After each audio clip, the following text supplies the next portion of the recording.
Buonasera a tutti. Good evening and welcome to the Italian Radio Hour. Io sono Viviana and I would like to welcome back our regular listeners and also welcome any new listeners. Also be sure to like us on Instagram and Facebook at Italian Radio Hour and subscribe to our YouTube channel to catch up on any past video interviews. Vorrei dare il benvenuto ai nostri ascoltatori da tutto il mondo. Grazie per essere con noi anche oggi mentre continuiamo il nostro viaggio per l'Italia e la cultura italiana. Today's conversation is going to be very exciting because we have three pillars of the discovery, the conversations about contemporary theater by Italians of African descent. And I'm actually joined by Nalini Vidoolah Mootoosamy, a playwright who will in New York see the reading of her play Foreigner's Smile. Margherita Laera, who is the translator and senior lecturer in drama and theater at the University of Kent in Canterbury, and our friend Laura Caparrotti, who is the founder of Kairos Italy Theater. And I welcome all of you and Laura back. But before we get into our topic, today's conversation, una piccola pubblicità. Parli italiano? Do you want to learn, improve, or master your Italian? Istituto Mondo Italiano can help. Located in the heart of Regent Square, Mondo Italiano offers small group classes and one-on-one private tutoring, in person or online, to help you learn Italian in no time. Visit us online at www.istitutomondoitaliano.org. Benvenute and welcome, everyone. How are you today? Thank you. So it is a very unique opportunity to actually have the playwright, the translator, also Laura, who is also been the facilitator and my to-go-to person for anything that is related to theater. And also the topic of discovering contemporary theater by Italians of African descent. And we will be diving into this conversation with all the different sfumature, nuances, and richness of these, let's say, genre, if we can use that word. But let's get to know our guests a little better. And if you don't mind, I would like to start with Nalini. Benvenuta. Thank you very much. First time here in the US, or you have been traveling quite a bit? So it's my first time in US, and I'm very excited to discover New York. So you have a very interesting story because you're originally from the Mauritius Island, Yeah. And then I believe you moved to Italy at a very young age. I think it was because of your father's. I was 10, when I moved in Italy in Palermo. Mm-hmm. So before we talk about your move to Italy, tell us a little bit about what you were accustomed to, the flavors, the colors. Tell us a little bit about the culture that you grew up in until up to your move. Yeah, in Mauritius, it's a particular situation because we have a crossed culture because of the history of the island. It was an inhabitant island before, and then there was the French who came in the island with, and they brought also the slaves at this period, the African slaves also. And then after, there was also the colonization by the British. Mm-hmm. And they brought the Indian slaves then after the abolition of the slavery. But anyway, it's the need help to cultivate the sugar canes. So there was the cohabitation by the Africans, the Indians, and also there was the Chinese and the Arabic people that came in the island for commerce.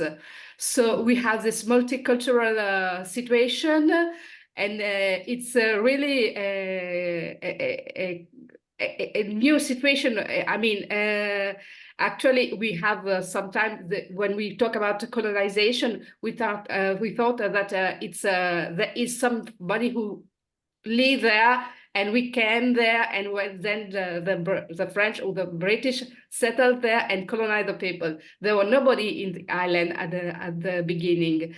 So we grew up together and now it's before it was an independent island, and then from the 1990 it became a republic. So now how can I say, I grew up there until 10 years old, and with this cultural contamination, I think if, something from French, something from English to British, and also Indian culture, and also the Creole culture, our culture. It's a mix of all this population who came in the island of Mauritius. So yeah, we're full of colors, full of taste also, because from a cook point of view, I mean, when we talk about cooking, we all use to mix spices and from different parts of the world. Do you remember by chance the exact moment where your parents approached you and told you that there was going to be this move, and how you reacted to the news? Yeah, I remember exactly the moment, because the first who moved was my mother, not my father, because actually we think that when a family move, it's begin from the father, but actually it was the contrary, in the opposite in my situation. My mother moved first, and when she came, okay, both tell us that she were going to leave and to go abroad in Italy. But actually, in this period, I really did not know anything about Italy. Yeah, That was going to be my next question. What was your perception or knowledge at 10 about? Yeah, I knew something about France and also about the UK, because we actually study a lot of culture of French and British culture. But about Italy, I knew anything. The only thing I know that it was that my uncle was settled there, but nothing else. So my mother moved first, and then we didn't know actually that we were going to move after some months also. We thought that she was going there and she will come back at a certain moment. But then after I finish my sixth, it's Sixth grade.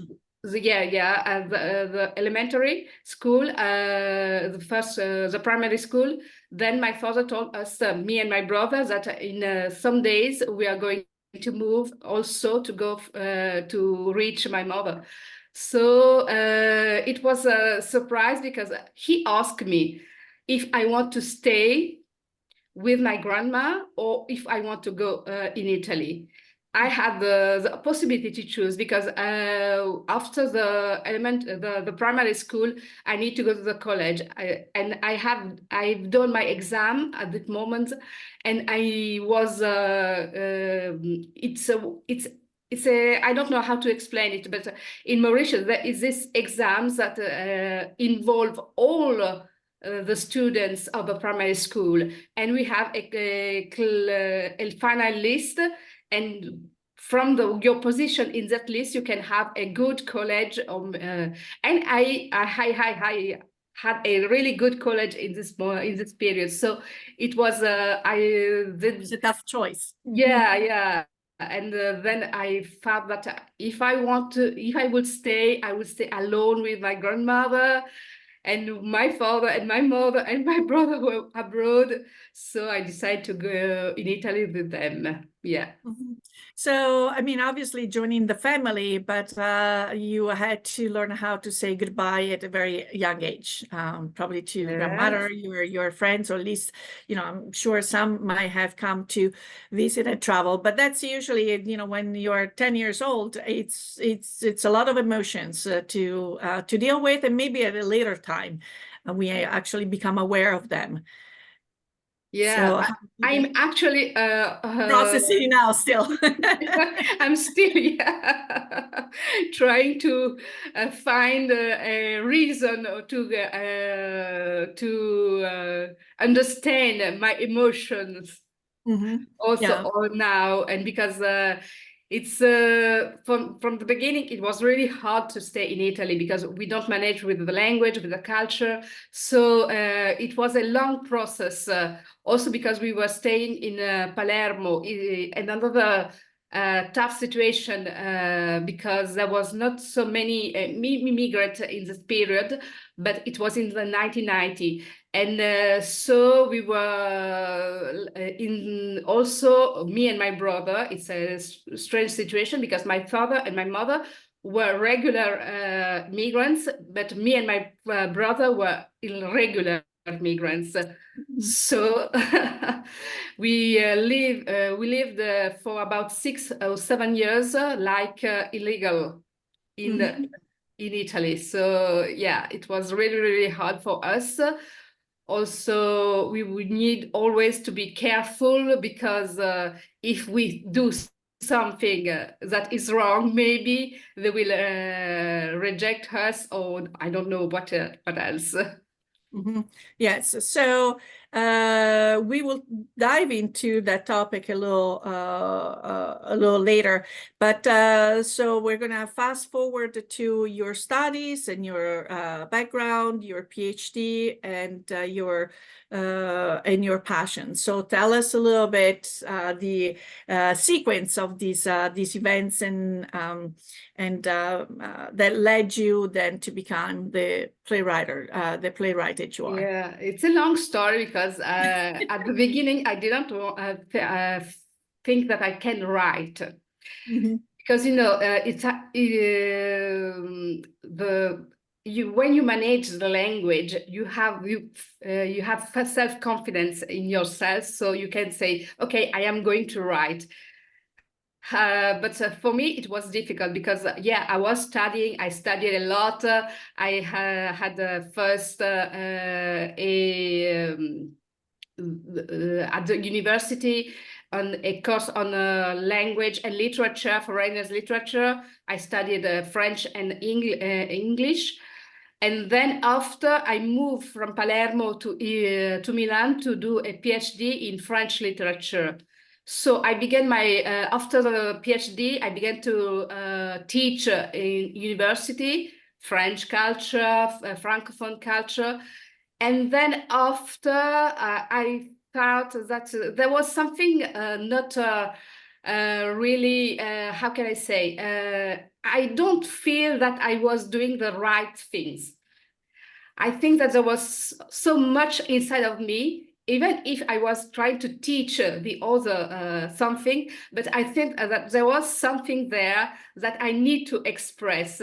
So I began to write. At the beginning, I tried to write a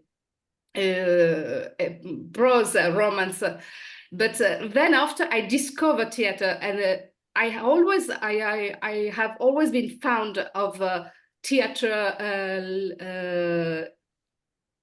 I study, I watch I go sometimes to the theater, but I never realized that I can also do theater because the context, the Italian context, is really quite different from the USA context. There are not so much Black people who get involved in this kind of how can I say in this in the yeah. industry, whether it's also the film industry. I mean, we know of a movement that's been going on for I don't know how long. Fred has been the flagship, representing the Black Italians, and also the integration of certain professions, and including the film, I don't want to call it film, theater industry. Yeah, it's in the theater industry. But then I met one friend of mine, and he invited me to assist to a rehearsal.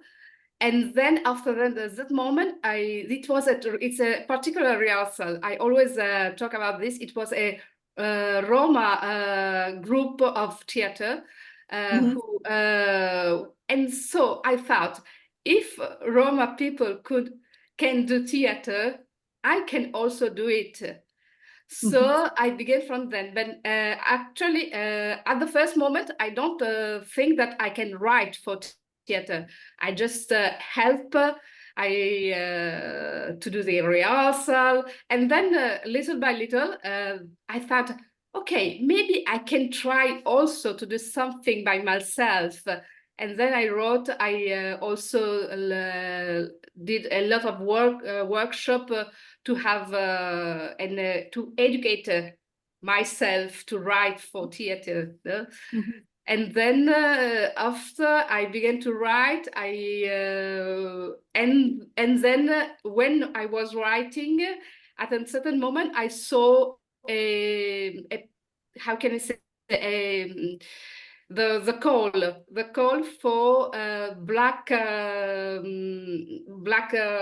migrants, migrants who have a background.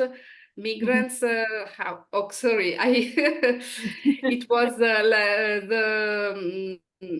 yeah. It was a call that we need to that invited the black migrants of second generation or maybe of first generation to write a play. And then I participated to this call, and I won the call actually with this the play that we are going to put on stage on Friday. It's sorriso della Scimmia that here we Margherita translate in the foreigner smile. That's very fascinating. I have so many questions that I don't know where to go next. But since you mentioned Margherita, I'm going to let you, Nalini, have a little break and dive into Margherita's background. Margherita, you have also been very instrumental in the proliferation and the translation of both from Italian to English and English into Italian of plays and so forth. How did you come across this project, and were you actively seeking a new project to work on? Do you mean Nalini's play? Yes. Oh, well, I co-initiated the call for playwrights with a migrant background writing in Italian with Fabula Mundi Playwriting Europe, which is a network of European sort of theater producers who are interested in playwriting, and with PAV, a production company based in Rome. We had been working together for a while, and I told them I don't understand why we don't have any playwrights. Why your network does not extend to playwrights with a migrant background. I think this is something that you should really think about. We should really do something and see. Let's create a call. And I collaborated with other people I knew to phrase it in the correct way, to try and make this into a worthwhile opportunity. And then we received several texts, and so people from PAV, so Claudia Di Giacomo, Valentina De Simone, and I were in the reading committee, and we read a lot of plays. And when I read Nalini's play, I knew that this was the winning play. And so just how I came to translate it is that after that we decided that we wanted to make this into an international opportunity for playwrights, and we got some funding to translate it into English. A little bit of Laura. Sorry, I have to say that Margherita also has a very deep interest in this topic, and in fact she also curated and produced, we can say, or initiated the production of a series of videos that are titled Perform in Italy, and these are 15 minutes of interviews of migrant artists, and they're very interesting. We were planning to show one on yesterday, but I don't know if we can do that on Friday, but I will find a way to promote those videos, because they're very, very interesting, and they have English subtitles, so everyone can see it. Yes, absolutely. We'll add also the link for our listeners. What are some of the, talking about these conversations, what are some of the questions that you like to ask, obviously depending on the person you have in front of you, but what are some of the themes and topics that you like to get a little deeper in these conversations? The performing Italy, during these interviews that Laura was just mentioning. Yeah, so for me, the purpose of performing Italy was to platform the work of Italians of migrant background, of global majority background, because I think there's quite a lot of ignorance, and for lack of a better word, if not a lot of disinterest and racism in the industry.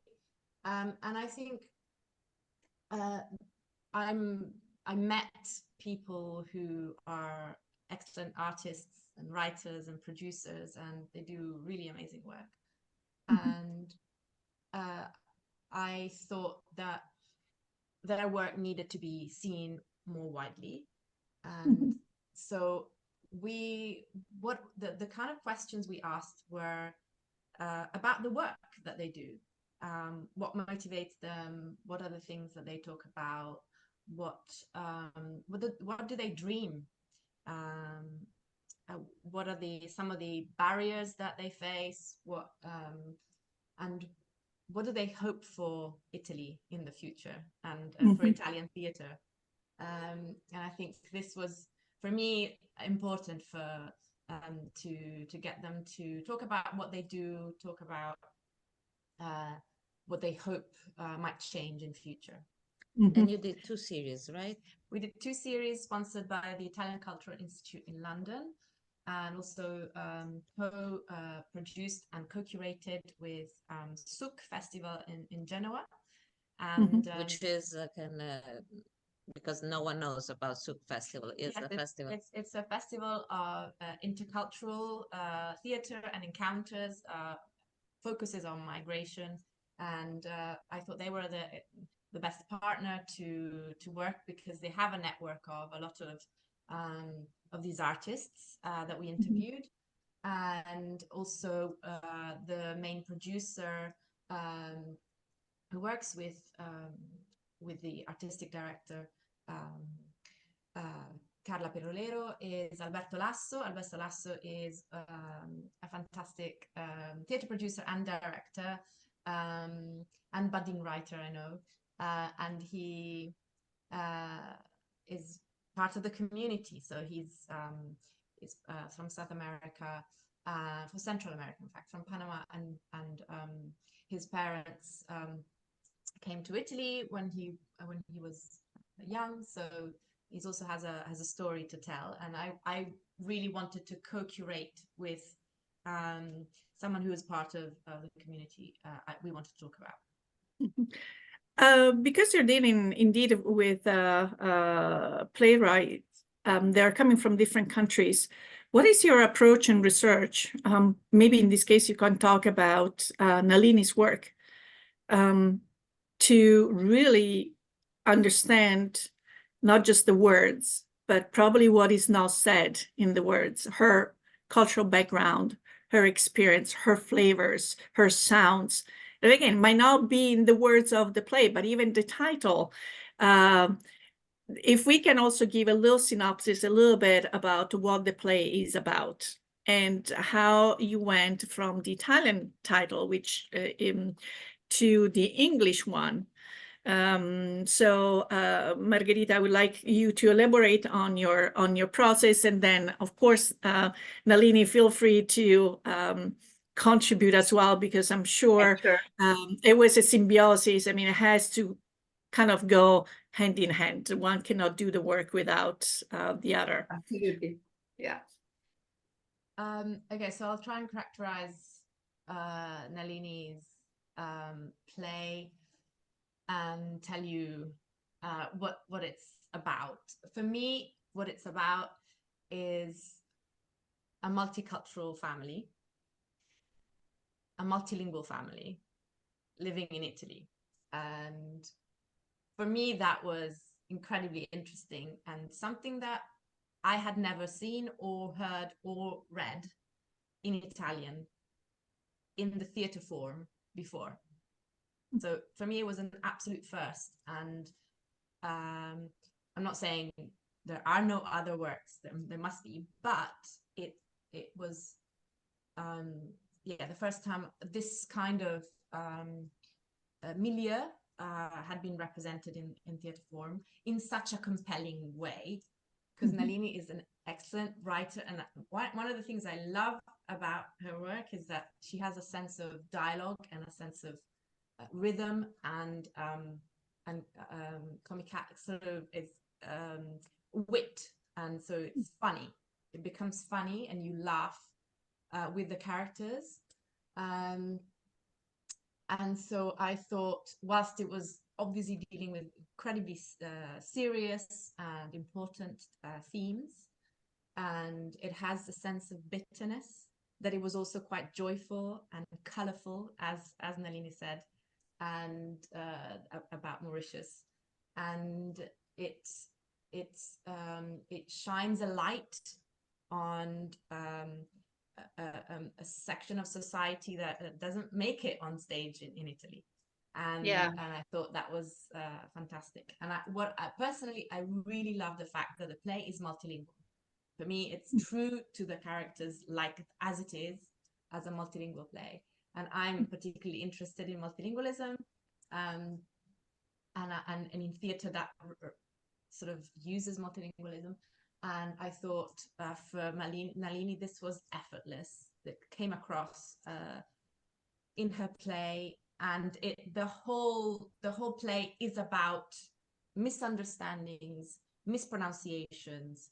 It is about getting the grammar wrong, understanding the wrong thing, not being able to say what you mean, not being able to say in the correct way, being understood and judged for not saying the right thing, and not being given opportunities on that basis. But it's also about the relationship between the mother and father and their son, and the different stages they're at in their integration within society, within Italy. So the son goes to university, is studying for a Roman history exam, speaks perfect Italian, whereas the parents don't speak very good Italian. They even though they have been working there for 17 years, and they are judged for that not only by Italians but also by the son himself, who's sort of internalized some of the mechanisms of racist society that Italy sometimes can be. Okay, so before we go into Nalini, would you like to add something? Absolutely. Yeah, sure. I want just to say just two little words, that for me it was a way of representing an invisible world to most, but that it exists. The difficulties of migrants, not only in inside the society they lived, but also inside their family. The family situation, because sometimes we can there are lots of articles or that focus on the difficulties of migrants inside society, but not inside their own family. And for me, it was really interesting to focus on these topics, because I think that sometimes it's really hard for parents and also for their children to really have a dialogue between them. And sometimes the children, when they come, that how we call them, the second generation, go very far from their family, and the family also, their parents also feel that they are like childless. I mean, without the sons, their daughters, and there is a lot of solitude. Yeah, a lot of solitude. Everybody feel that and can't confess sometimes. Yeah. I think it's also, this must have been a pretty cathartic experience for you, because, you know, you just like nail the issue. First of all, there might be also cultural differences where in certain cultures, there might not be that open dialogue between the generations. So people really encapsulate all these emotions and keep them inside. So they have to deal with the adjustment, they have to deal with leaving people behind, they have to live with their own emotions and trying to make a better life for the children. And again, it depends on the culture. Some people are very open about their emotions, others trying to keep it just to protect it, just kind of. Then there are also the people left behind who, when we are here, you know, we live our life, we go after our dreams, and but there are people that suffer, the ones that are left behind, that we don't get to see that pain, even if there is that daily call, weekly call, but there is still something missing for them. And then there is the third, the younger ones, the younger generation, where they have some roots in their country of birth, but they're a little more malleable because they have been moved at a young age. So maybe they'll pick up and become fluent, but they still feel maybe outsiders. You know, and it's a lot to deal with. It is indeed a lot of emotions, and being able to vocalize all these different dimensions. Nalini, it's a true art, and someone who has gone through that process can definitely talk about it in a authentic way, not something that people think that they know what it's all about. Unless you live those experiences, you know, the authenticity definitely comes through. I wish I could be there in a couple of days, because I'm sure it's going to be phenomenal. I have more questions. Laura, you are on next, but I do have a couple of messages from our sponsors first. Applying for Italian citizenship? Need documents translation? Istituto Mondo Italiano provides certified translations and assistance services. Be sure to visit us at istitutomondoitaliano.org and schedule your free consultation. Un caffè, per favore. My first cup of coffee sets the tone for my entire day, and I get my coffee at La Prima Espresso. La Prima has been brewing Pittsburgh's best coffee for nearly 35 years. Try any of their in-house roasted varieties of beans from all over the world at home, or come and enjoy an espresso or a cappuccino at any of their locations, where their friendly baristas and familiar faces will make you feel at home. Visit laprima.com to get La Prima Espresso coffee at your door. Allora, Laura, you're the catalyst. You're of so much around you. First of all, congratulations, because Cairo has this year is living a big milestone, right? Well, always. Well, yeah, we are 24. Yes, is a big milestone, yeah. Yes, and also the documentary that we talked about when you first came onto the program is having a great success, and you were also touring Italy with it. Actually, I just got news that we may do it in June, I believe, at the Historical Archive in Napoli. So we'll see. Yes, it's going around. I'm waiting to hear. It might be in a platform, so I'm waiting to hear to give the news so everyone can see it. and they don't have just to come to the screening, that everyone can see it. It is different. There is so much history in there, and it is so well done. So chapeau. We should make a date for to come to you. To Pittsburgh, absolutely, absolutely. So let's connect it to your interaction. You're getting to know Margherita and Nalini. So how did this collaboration started? Well, first of all, my mission is really about making Italian theater known abroad, but also really make connections. I don't believe just in making, you do a play, but you have the people connecting. So I'm always looking for events where I can have people from different places in the world to come together and talk.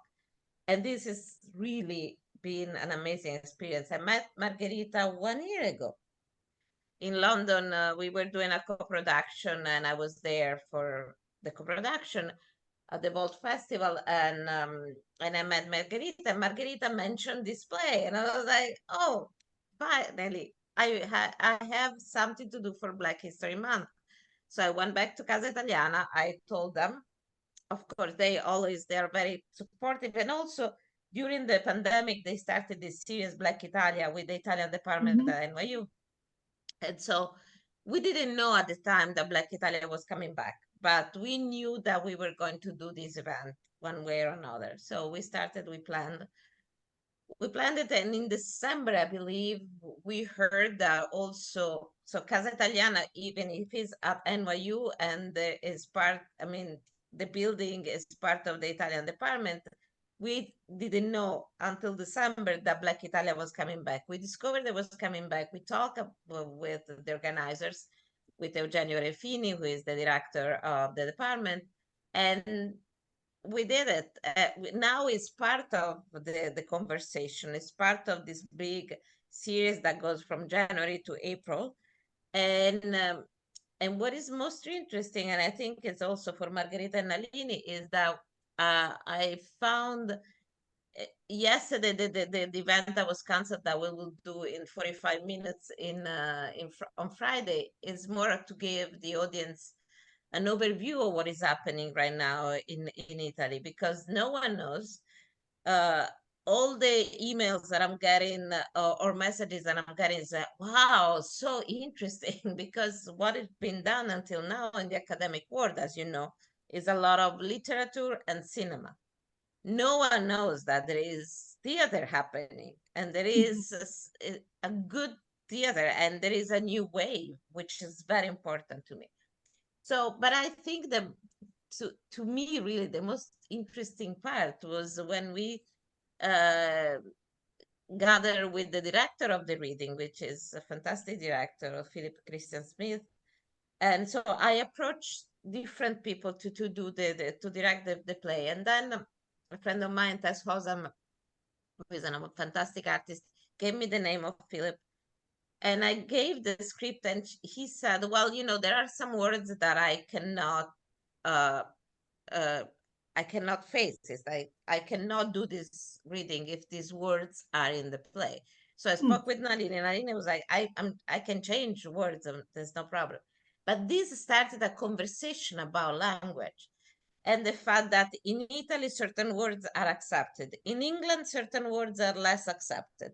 Here, certain words are really not accepted. So, and to me, really to Laura, the most interesting part was seeing them talking about how the English was going to be, what words and what is considered racist or unacceptable. And it's so interesting that this conversation started. And I think one of the things, besides discovering this new wave, discovering these new playwrights and cinema, literature, is also very interesting and very, to me, necessary to focus on the language, because the language is also bringing a lot of questions and the language needs answers. It makes you facing certain issues that usually we don't face. So it was very interesting. And actually, if you want to say something about it, it will be very good, I think, to make the audience understanding what happened. Nalini, do you want to? Okay, it's quite simple for me. There are some words that are really hard in the text, in the Italian version. And when we translate it, actually, with Margherita, also, we thought about these words, but there were some that Margherita underlines. And then we decided to change it because for the British audience, because it will be so hard for their sensitivity.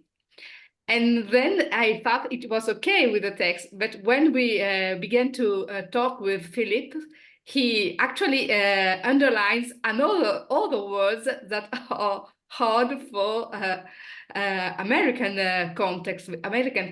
So I think that it's depend on the context. I mean, the same words in Italy not only are tolerated, but also are the expressions of the racism, and also the way that, I mean, when we already staged this play in Italy, and there are a lot of audience, Black audience, I mean, that came and say, "Oh, thank you very much. It was really, I thank you because I haven't never saw something like this on stage, but also I feel the same way the characters feel in the play, and they were not concerned by the language. I mean, they feel because this kind of language is used in Italian context. But then when we confront, we have this conversation with Philip. Philip says, no, here we can't use these words, these expressions, because we have already done another step forward from, we left this kind of expression behind us. So I think then that it's depend really on the context. Maybe in Italy we are doing we are acting like we were 20, 30 years before in America. I mean, I think that there is this different context, different history. Migration in Italy is a recent history, not like in America, of course. So we have another kind of sensitivity. And maybe for us, it's really important to talk about these things, to reveal all these topics on stage. And then maybe in the future, we will develop this kind of sensitivity towards words. I don't know. Maybe it's my thought in this situation. Maybe no, it's a great conversation to have, because I was following a panel of the people that got involved into translating into Italian August Wilson's play Jitney. And so the same thing, the same challenges of the lack of words, but you know, how to transport the same sentiments in again, do you want to do it in the authentic way and the harsh way that there was those words were pronounced, or again, have we moved forward? That it's a conversation to be have. Again, it goes back to the authenticity level, and who might, I don't want to say who might have the final word, but is definitely who has been there in the front. That might, in my opinion, might be Viviana, more there was an interesting point that there was a word, the famous N word, which Philip proposed for us, the word for the substitute for another word in the play. And he said, you know, we will use the N word. And I think the three of us said, oh, but the N word is too strong. Because for us, it was better. The other word, which I don't remember which one was it. It was less strong. The other word for Philip and the cast was the N word was more appropriate, and we will never do that. And the three of us, I think also you, Margherita, but I remember Nalina and I saying, but that is too much. We cannot do it. So, and instead, yes, you could do it because it's more used and it's somehow more accepted into the context instead of a word which I don't remember, maybe we don't say, but I really don't remember. So it was also interesting that there are some words that for us are and then it was good to translate a certain kind of feeling. Let's put it this way. Margherita, you want to add something because you were also involved? I know you did the British and now you work on the American. Yeah. So yeah, it all again just depends on the context, and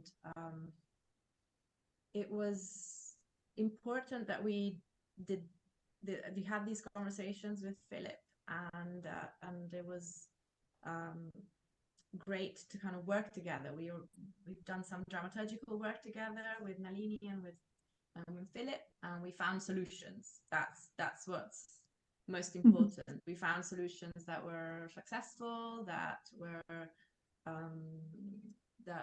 didn't hurt sensitivities, and that contain, managed to get the message across in the same way. And I think this is the positive way forward, to just talk about issues and resolve them and respect differences. I just think Italy is an extremely different context. In Italy, there isn't very little discussion about racism, very little discussion about colonialism. It's very little discussion about what needs to be done to include differences, to respect differences, to become like a 21st century society. So I think this play, whilst it has resonances across the world, it really is a play that needs to be done in Italy, in its original form, how Nalini wanted to do it. This is a play for Italians, for Italians of any background. It speaks differently to everybody, but it has to be seen by Italians who live in Italy, because it is written by someone who lives in Italy and works in Italy and speaks about, and it has the potential to move the conversations forward in Italy. Here, it is conversations that have already been had, so people react to it differently. So that's my take on it. I think that's the beauty of translating a text. It's also not to turn into a society that has migrated to other countries, and we end up doing what it was done to us. So we should know first, we should be a little more. For me to do the plays, I remember many years ago during in China, the Italian Theater Festival, we wrote this performance on bullying via internet for students, for young people. And I remember the reaction of some young students was, oh, so you have the same issue in Italy. And that is interesting. Since then, I keep saying, one of the reasons I want to show good Italian theater is because in America, it feels like, there is America. After the pandemic, now they discovered that there is the world, that there is America. And so to show also that there are issues that are similar in other countries, I think it widens the mind and makes feeling that there's not only America, but there are these issues. As Nalini said, we are years behind, but these issues are still there. And as you said, Viviana, is we deal with our own immigrants, even if they are like 3 generations ago that went through this is the same thing, and then and now the parents, the grandparents are against the immigration. Some of them, not all of them, but there is this wave of the old immigrants being against the new immigrants. So I think it's a necessary conversation, and I am so happy that we are doing this, and my goal is to keep doing it every year, to keep talking about it, to keep bringing new plays, because I'm sure there will be more. There will be now. We started. Can I ask a question, or you have to? No, I want to ask a question to Nalini. How did it go? You just did it in Italy, right? Nalini froze. Yes. Well, Nalini froze in a very nice. Do you know, Margherita? How did it go? I think it went well. They were touring various little theaters and festivals in Milan and just in the areas close to Milan, and they had quite a good turnout, and they found an audience, which is amazing and great. And I think for me, what's really fascinating is that Nalini, since winning this call with this play, has written many other plays, and she's got a lot of ideas and a lot of stories to tell.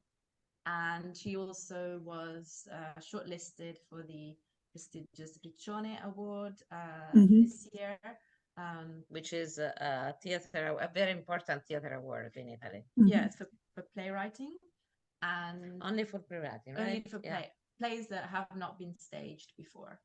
And so it is the most prestigious playwriting award in Italy. So now that she has been, hopefully her name has widely been acknowledged. So I look forward to seeing her work tour more prestigious venues as well. And while we're waiting, Nalini is trying to reconnect because the line. Can you just tell the audience what other playwrights there are? There are other playwrights. There are new playwrights also as well. That are represented on stage. Not only that are writing. To be honest, that I can think of, there are writers who, for instance, Abdullah Yaba collaborates with Dario Villa, and they have written a show together, and I think that's a really interesting collaboration. Talks about migration again, and they have they're touring little venues as well with this show. It's a one-man show, right? I think it's a couple of people. Okay. And then there are not necessarily Black playwrights, but that have been staged, but various other migrant sort of global majority heritage from China to South America to Libya, to many other countries. So there are lots of, let's say, non-white playwrights that are staging their work with their own companies. And then there's obviously Uba Cristina Alifara, who is a novelist. She also writes for the stage. Her work for the stage hasn't necessarily been staged in Italy a lot, but she has written for the stage, and she is also collaborating on opera librettos. And she has a pipeline of work in the theater. She's very interested in the theater, but she often, is more well known for her novels. And actually, she's translated into English as well. Yes, but she doesn't live in Italy. She lives in Brussels. And in terms of Black theatre makers, there's quite a lot of people who are actors and performers, because that's, I guess, my reflections on this, on why the theatre is so exclusive, is that it requires a lot of networks. It requires a lot of validation from many different people. So whilst, for instance, in literature and music and sports and in other fields of culture, there's quite a few Black Italians that are, well known, well respected, even though, of course, they face a lot of barriers. I don't want to diminish them. In the theatre, it seems like it's the most backwards of all art forms, and the most exclusive and less interested in diversity. But I think I think there's quite a lot of actors and that are coming through, but it's difficult for playwrights, because playwrights in Italy is a very risky profession, where writers have to take on a lot of risk and a lot of time that is unfunded. So they're not paid to write. Italy doesn't have a history or a tradition of commissioning texts. So you kind of like, okay, a theatre says, okay, I'll pay you to do your job.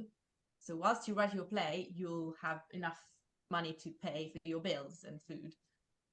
This doesn't work like that in Italy. You have to self-fund your writing and then try and sell it to people.